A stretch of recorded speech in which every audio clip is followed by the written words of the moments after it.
we are live. Donna, thank you for joining us. How are you doing Thank today? you for having me. It's good to meet you, Kate. Absolutely, absolutely. Where are you calling from? Lubbock, Texas. Lubbock, Texas. And we actually just went over this. That is in the north, not the south of Texas. That is correct. All right. So to get us started, why don't you tell everybody, who you are, where you're from, and how you got started in real estate in the first place. Okay. I was born and raised in Lubbock. Been here in the real estate business for 26 years. And prior to that, I worked in the medical field in the cardiac cath lab. Oh, wow. And I left because I was trying to get pregnant. And that's why when I decided to go back to doing something, I decided to do something with people, but not sick people. So I don't know how, but I came up with real estate. I like it. I like it. Yeah. And that you said that was 28 years ago? 26 years ago. 26 years ago. All right. So Yeah. you are a veteran of the field. I've been doing it a long time. I've seen ups and downs in the market. Perfect. You got plenty of wisdom to share. I love it. Yeah. Okay. So tell us a little bit. What is it that you do in real estate? What's kind of your niche? Well, I'm a real estate broker now. I own my own company.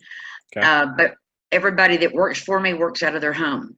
Okay. I started working out of the home when I decided to get my broker's license, and that's when I fell in love with it. So I have about 4 agents right now that work under me, and I have property management team that works under me as well. Okay. And so I'm pretty much getting retired for myself doing real estate, unless I'm referred someone or it's a past client. So Gotcha. I've got other people that are making me a living right now, which is nice. So, but And I know heard a before the guy- show, Do what? I know before the show, you and I were talking.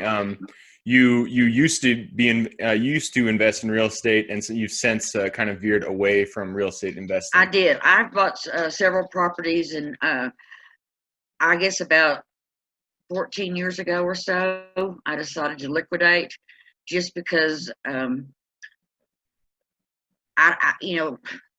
being a landlord's tough, I think. For sure. And then also having to go to court to evict and all that. It's not that hard. It's just that I didn't like to have to evict people. And I'm just too soft-hearted for that part of the business. So I decided to get out of the leasing business for me personally. Yep. But I'm the broker, like I said, for a company called Property Management Services. And this guy came on with me. It'll be 4 years in August. And he's already got about 250 properties. So he has hustled trying to get a lot of business. And he's on the higher end. He doesn't do a lot of the tech students. He just does a lot of the higher end for family rentals versus students. Gotcha. Okay. So a long time ago, you started out, you bought a bunch of properties, you're renting them out. You kind of went through the whole having to evict people once they started, non-payment. Well, yes. And then also just, in 2008, the market kind of crashed. So I guess I started, like I said, about 14 years ago, trying to get rid of stuff. Not because of the crash, just like I said, because of my personality versus, I don't have that kind of heart. But Yep. I just decided to get out of it when my nephew graduated from tech, and then I decided to sell my properties. Gotcha. Okay. So you're out of real estate investing completely, and you still service real estate investors though, like yes, you find and houses also for them. Leasers, yes. And, I do a lot of leasing people who are wanting to invest. I sell a lot of those properties, but I don't manage them. I just let the guy that does that part of my business do that, and that's where or they can manage them themselves, whichever they choose. Gotcha. And so give us a high level overview of the different pillars of your business right now. I know you mentioned it earlier just a second, but you're saying you do property management. Property management is within your business, but it's headed by somebody else. Right. And then you're a broker as well. Are there any other revenue streams that you're? Well, I also do for a title company out of Austin, Texas. I do evictions on foreclosures. not on investment properties. But so I go to court and talk to the judge. Usually they haven't paid at least 6 to 8 months before the foreclosure even starts. So they've lived there for quite some time for free. And the judge then, they only get 7 days from the time we go to court to get out. 7 days. Wow. Yeah, That's very different from Washington State. That's for sure. yeah, it's 7 days once the foreclosure, because the property is already owned by somebody else. Yeah. It could be the bank or it could be an individual, but they've lived there for all those months free, so they only have 7 days to get out. Wow. And if they don't, then we have to go back and find a writ of possession or file a writ of possession, and then take a sheriff with us to the property, and he stands guard so there's nobody getting injured, and then literally taking their stuff out of the home, and we put it on the front lawn. Wow. And Okay. so if they're not there, people can come and just ransack it basically if they want to. Jeez. But we're not responsible once it leaves that inside of the property, and then we change the locks on the door and all that stuff. So it's not fun, but it happens. Yep. Okay. So you do property management, you do you work as a broker, and then you also work with foreclosures For a title company, yes, out of Austin, Texas.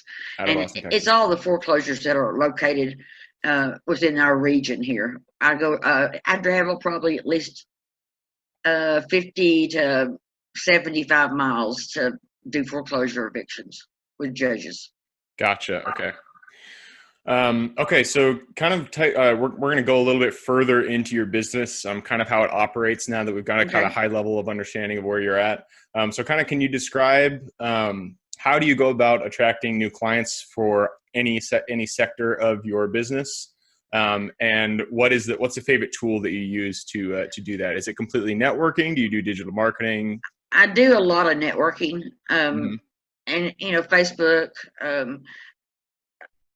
All different types. LinkedIn, I don't do much because it's not a lot of people that are coming to Lubbock. Lubbock is a neat town because we're so medically educated here, and then also Texas Tech brings in a lot of people. So our I'm sorry, I went blank. What is the word? No worries. I'll tell you in a minute. But anyway. I'm a broker for Donna Dubose Realtors here in Lubbock, Texas. And then, like I said, I have agents that work under me that work out of their home. And they're up, whatever they decide to do for advertising is up to them, because I don't charge a lot of commission, and I don't also do a lot of advertising for each individual. It's just done under my name if I do anything for advertising.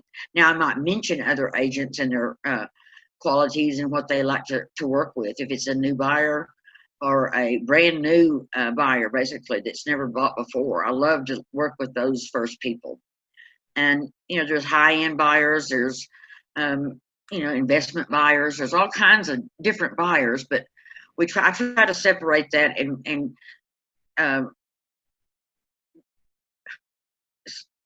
assign other agents for those different types of work that they like to do. And, they get others too as well. But if I get a call and it's not someone I know or that somebody has referred to me, then I refer them out to the other agents to do. Gotcha. Okay. So that way they've got some business going, hopefully all the time. So. All right. Okay. So when you're working with investors specifically, what is it? First of all, what is it that what type of investors are you working with, or is it completely residential? Do you work with multifamily, commercial? I do work with some multifamily, but I'm really not specialized in that. So if I get to a situation that I don't know what I need to do, I usually refer that out to someone who does. But normally it's residential here. Okay. And we have a lot of, 2-bedroom, 1-bath, or 2-bedroom, 2-bath homes for Texas Tech. We also have a code here in Lubbock that if someone buys a residential property, that no more than 2 non-related people can live in that property. And that's cut down on the parties of tech and all that. So we have them sign an affidavit that we told them that, because if that, for some reason they get too loud and the police come and shut it down, and the parents didn't know that law, that or that city code, it's really not a law, but that city code, then we've got proof that we actually told them about it. Because yeah, it's really interesting. So, you know, Tom, Dick, and Harry can't live together in a single family residence unless they're actually related, or at That least makes two sense. of them have to be related.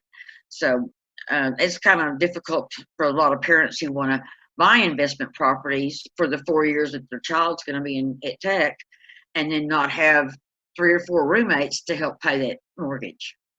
That makes So sense. it's kind of interesting here. Yeah, that's very unique to kind of a college town, it sounds like, or Yes, it's college definitely, area. we definitely uh, have a college down here, but you know, this COVID has really stopped a lot of things now. I don't know if they're going to even have sports this, you know, fall. I know that they're working on it, but whether they do or not, I don't know. Gotcha. But I don't think it's going to be open to where it's full capacity if we do that for Okay. social distancing, and that's caused a lot of issues, you know, with a lot of people, because we make a lot of money off of social, you know, off of Texas Tech, and if you can't provide meals or whatever through a lot of the vendors that, you know, do luncheons for them, that's all been cut out for them. Yep. So it's just really a sad situation. I hope that clears up soon. So As do I. As don't do we I. all? I'm pretty Yes. tired of Yeah. being inside for sure. Okay, so I'm going to switch gears just a little bit here. Okay. You've talked a little bit about your business, how it works, what you do. So I kind of want to hear more about the stories that you've had and your experiences. So we all know real estate is it's a roller coaster, both It's always been, economically and emotionally. You got your ups, you got your downs. Um, definitely. so kind of take me to the moments. What was the most difficult thing that you've experienced as a real estate investor and as a broker? And kind of what were the lessons that you learned in those moments, and then take us to the top. Like, what is the highest thing? Why do you keep coming back to real estate? Why do you love it so much? I love real estate. Number one, just because of the people that you get to meet and work with, and I'm really I want to make a relationship with those people. I don't just want to sell them a property, and I want to, you know, take care of them, going over the inspection reports and that kind of stuff, to let them understand what they're buying and if there is an issue. So sometimes you lose people over things like that, because there's something on there that they just can't live with. Mm-hmm. You know, or there's numerous things that, you know, are on that information, and they don't want that house because of all the different things that are going on Yep.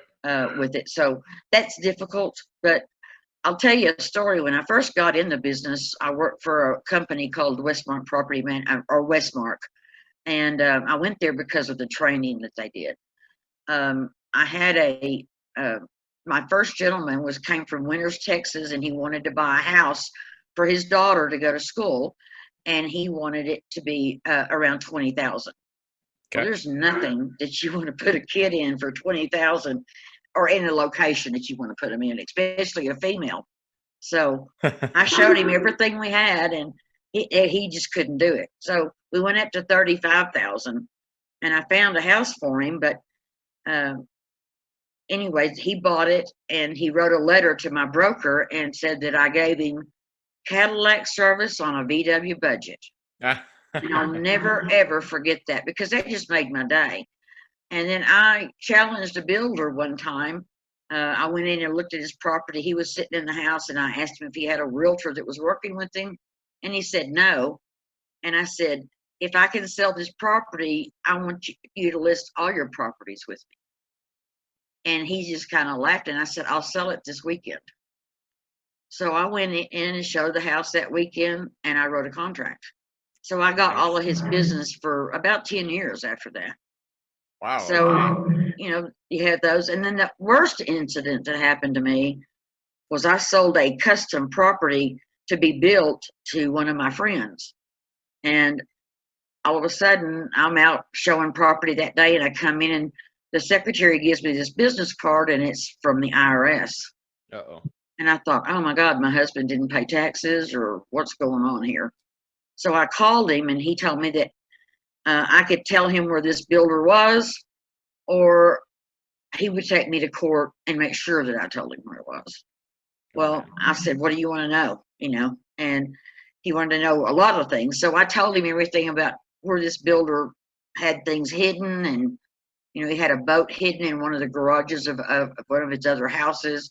But this guy owed everybody, which I didn't know at the time. Well, in the middle of the night, he left.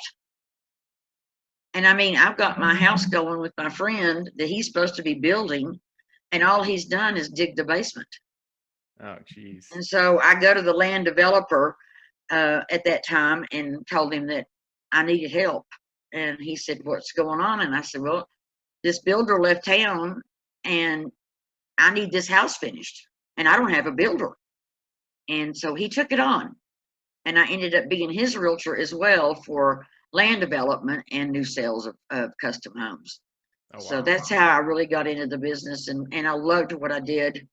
I loved just working with everybody from high end to low end, but it takes just as much work to sell a $30,000 home as it does $1 million or $2 million property. Um, people think it might be different, but you still have the struggles. You still have inspections, and you have people that don't qualify for some reason. A lot of people here, we've seen the houses go back on the market because they've lost their job Yep. due to the COVID-19. And so we've seen a lot of people buy, and then something happened, and they don't qualify. But I've had a lot of good stories I could tell, but some of them aren't even suited for the air. But um, you just go through your ups and downs, and you try to I tell people when I show them, please don't tell me what you think while we're in the house, because the property owner might have set up a recording, or might be listening from a device. You don't ever know. So I said, just don't say anything, because I represent the buyer and don't want the seller to know what that buyer is thinking, really.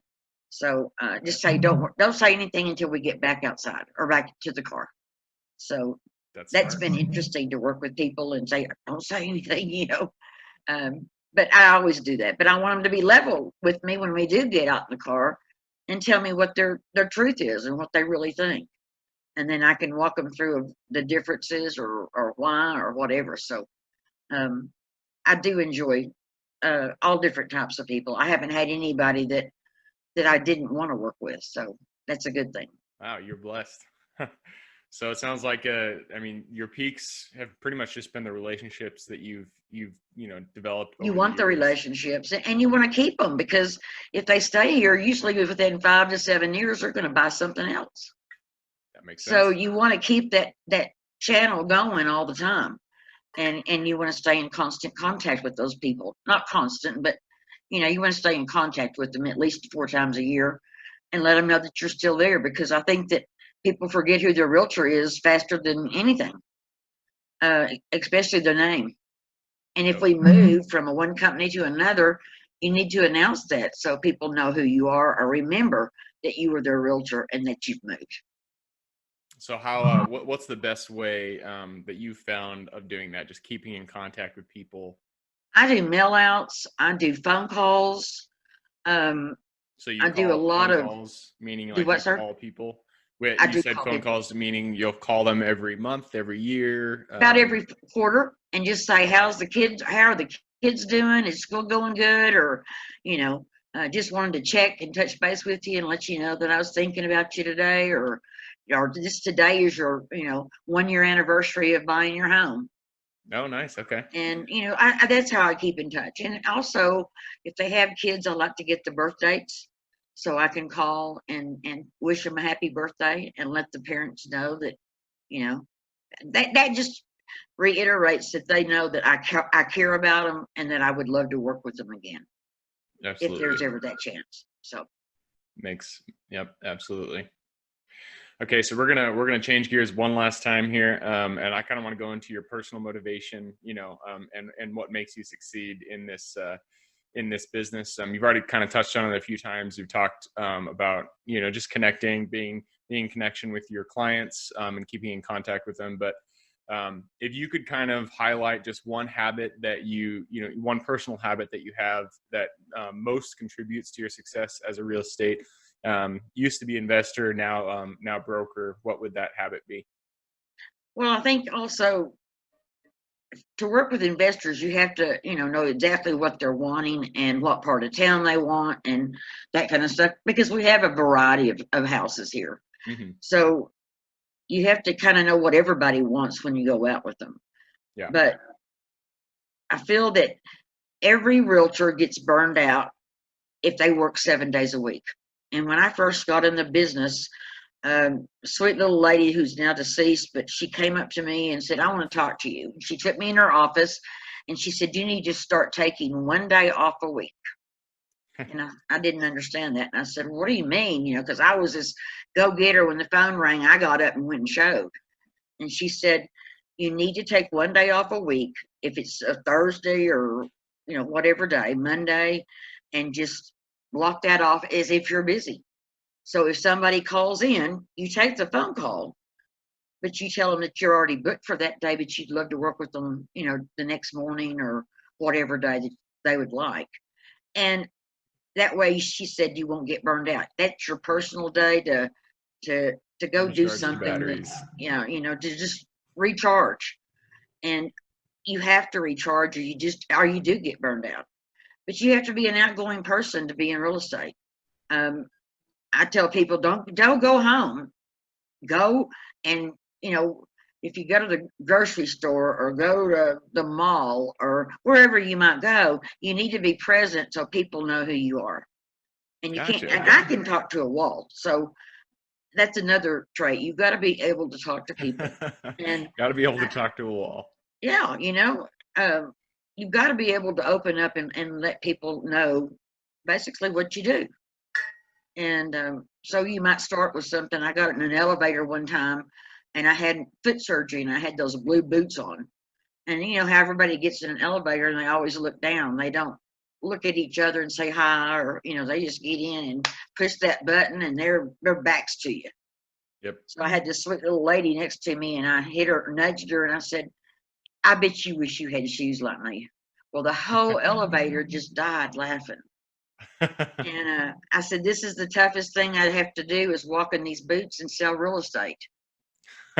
But you have to get that real estate in there. You don't have to, announce that I'm Donna Dubose and I sell real estate. I just do it casually.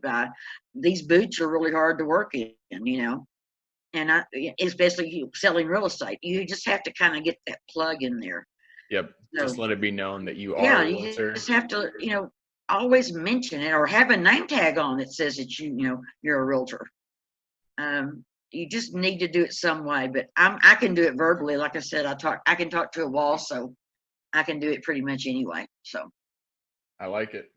So kind of piggybacking on that question, you started, what did you say, 28, 26 years ago. So you've had a, wide breadth of experience. If you could go back to that Donna, who was, 26 years younger, and give her just one piece of advice going forward in your career, what would that piece of advice be? don't be afraid to ask for people's business. Okay. It's just like going and door knocking, which that's what I used to do, was go out and knock on doors or put flyers on doors and walk it instead of mailing it or putting it online or whatever. But you've got to stay out and ask for the business. If you can't ask for it, then you're not going to get it. It's just like with builders, they've got tons of realtors that would work with them. So you've got to make sure that you go out and see them a couple of times a week and then ask for their business, so that, you've got to praise them and what they're building and be supportive of what they're building if you want to represent them. So you have to always ask for business. And I like it.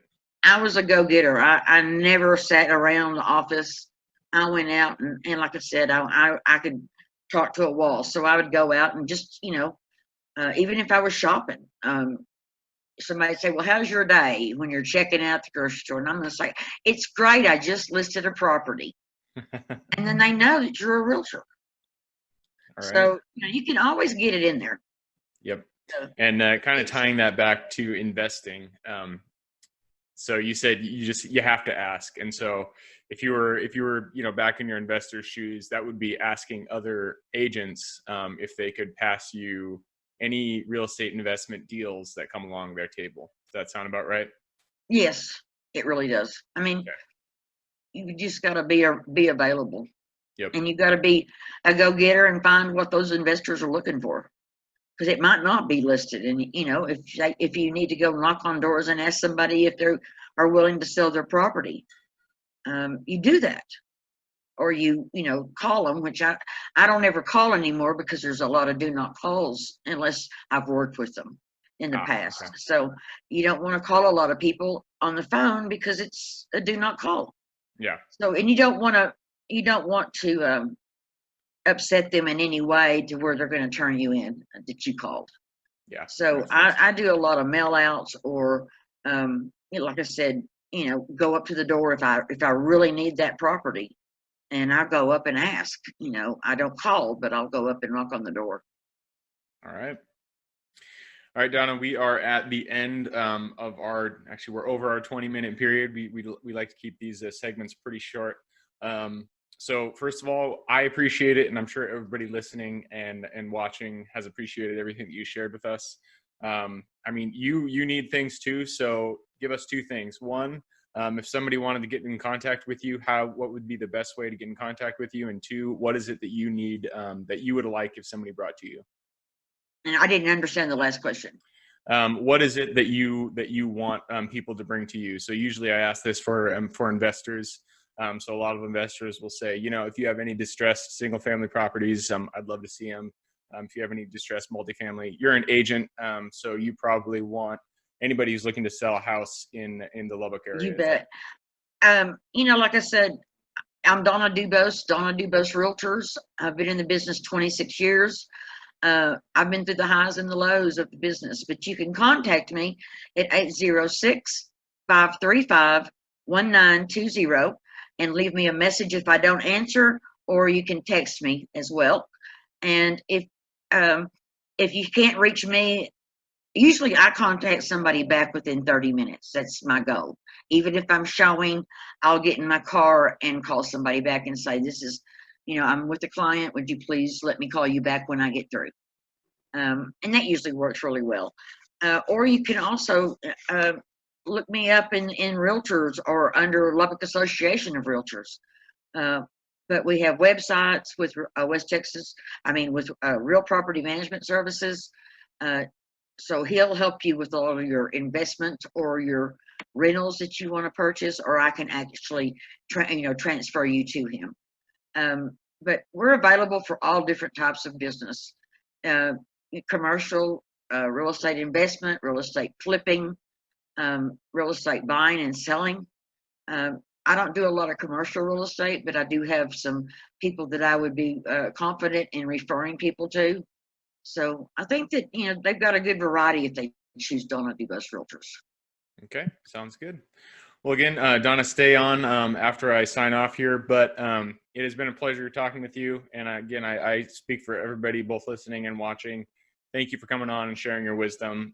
We've enjoyed it. And so for everybody watching, Donna just gave you her phone number. So if you want to get in contact with her, go ahead and reach out to her, text or call, she said. Other than that, we will see you guys on the next episode. Thank you so much, Gabe. Thank you for joining us on the Real Estate Investing Club. If you've watched this far, I'm sure you've gotten a little bit of value out of this. So we would appreciate it if you hit that thumbs up, share it with your friends or family, whatever it may be. And if you'd like to share or partner with us on a deal, we absolutely love partnering on deals and are always looking for quality projects. Go to www.therealestateinvestingclub.com to get in contact with one of our partners. Otherwise, I hope you guys have an absolutely fantastic day, and I look forward to seeing you on the next episode.